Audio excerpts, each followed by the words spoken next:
E dando sequência à série de entrevistas com os pré-candidatos ao Senado, o DF Record recebe hoje Rosilene Correia, do PT.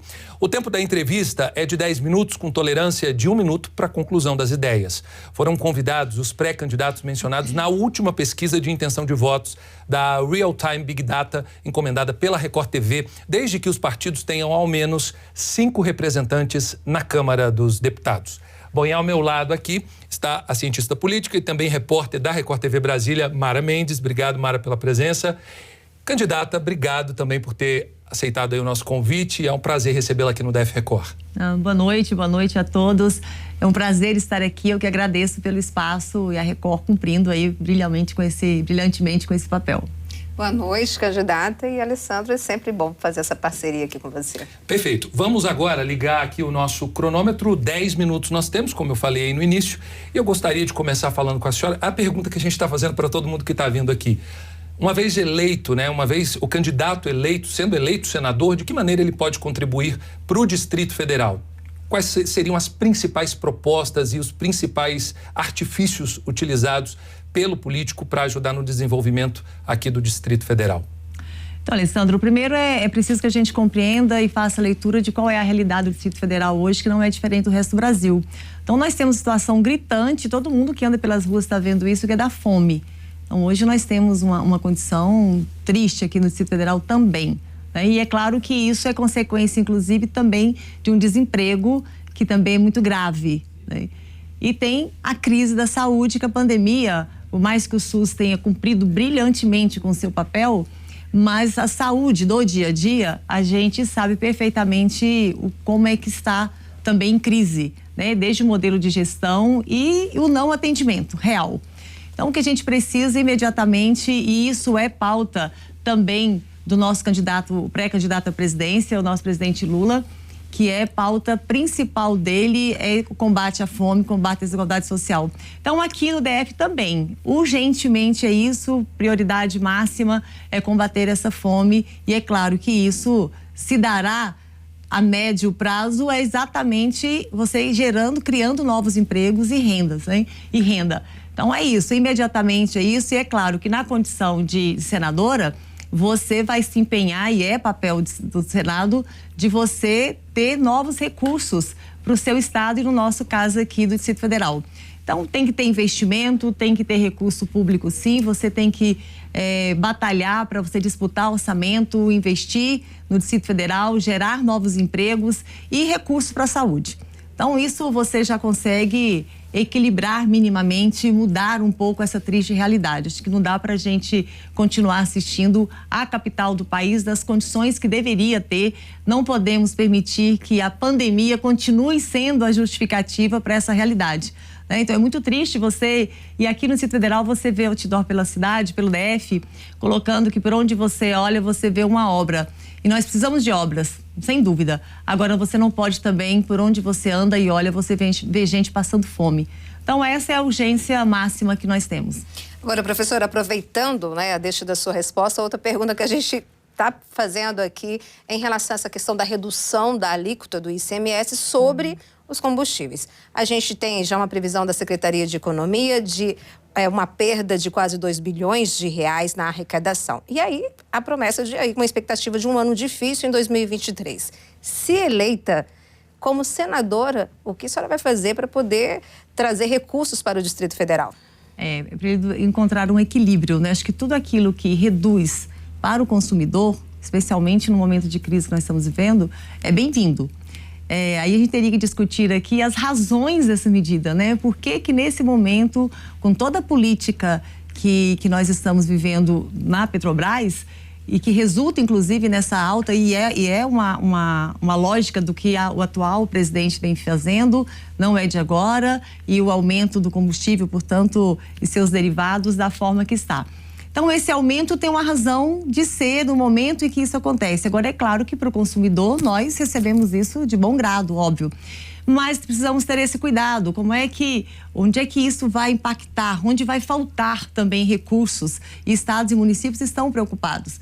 Então, é lógico que aí todo mundo que assumir, será esse o meu papel, fazer com que tenhamos orçamento e que você possa, voltando à primeira pergunta, que é exatamente colocando recursos, gerando emprego.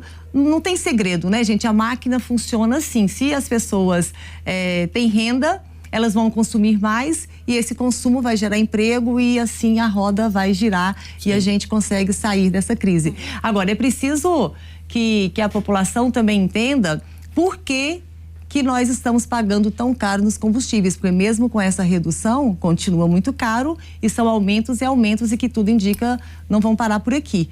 Então, é preciso discutir um pouco essa gestão que hoje o governo determinou. Sim. Porque foi quase que uma escolha em se fazer isso. Então, precisamos ver como é que está sendo feito essa exploração, as refinarias que estão abandonadas, porque a intenção é mesmo de ir reduzindo para que a gente fique refém de um mercado exterior e que Sim. resulta nesse valor que nós estamos pagando, né?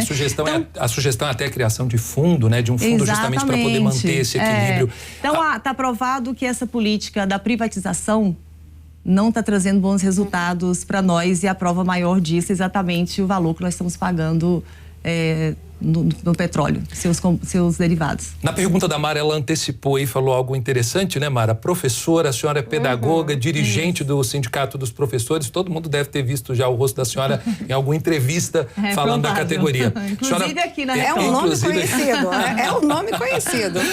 Eu queria saber o seguinte, a senhora vai levar essa carga justamente voltada para a área da educação, principalmente para a categoria dos professores, uma categoria que luta tanto, né, que pede tanto.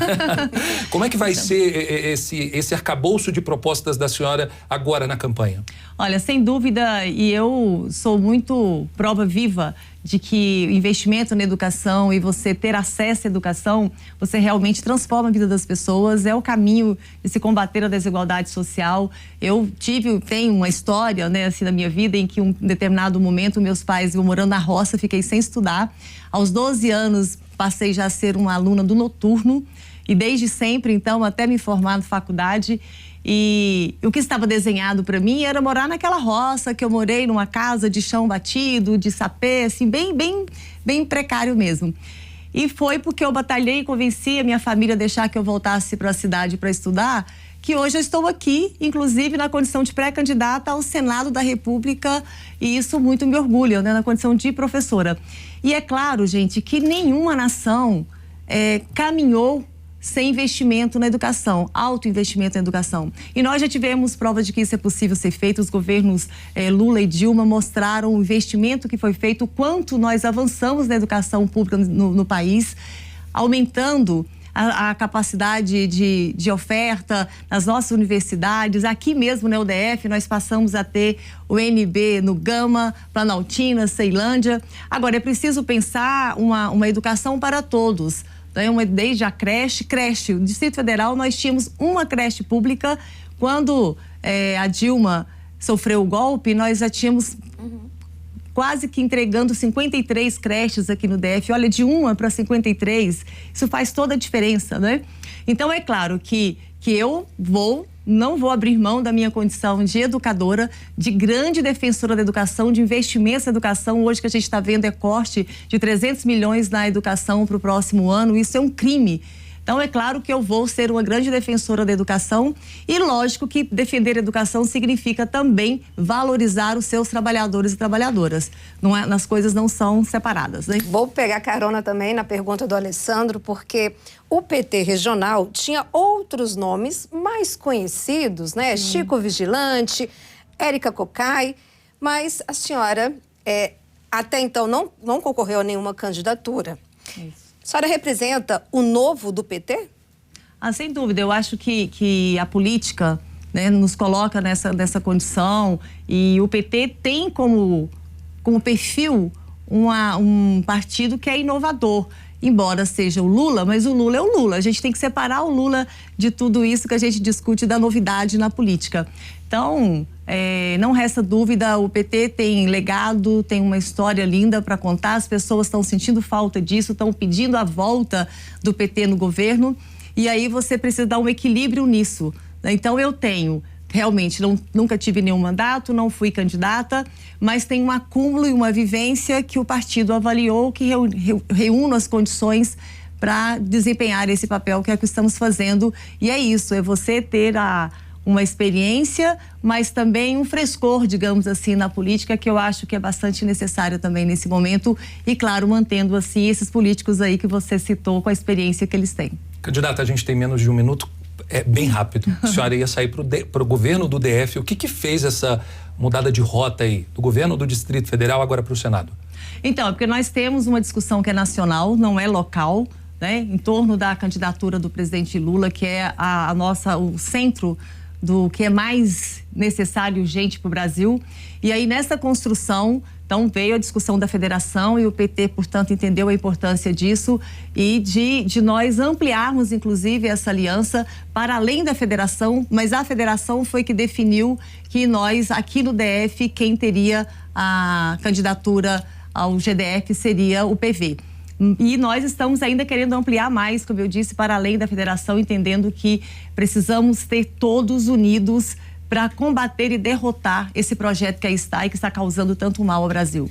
Perfeito. Candidato, eu quero agradecer a sua presença. Foi um prazer recebê-la mais uma vez aqui no DF Record. Eu que agradeço imensamente, agradeço e parabenizo a Record por essa iniciativa. É muito importante que a gente tenha esse espaço e deixar aqui o meu boa noite e dizer que eu que sou mulher de fé, tenho certeza que Deus vai colocar as coisas no seu devido lugar. O Brasil está pedindo um novo jeito de fazer as coisas e nós vamos sim reconstruir o Brasil para o bem do povo brasileiro.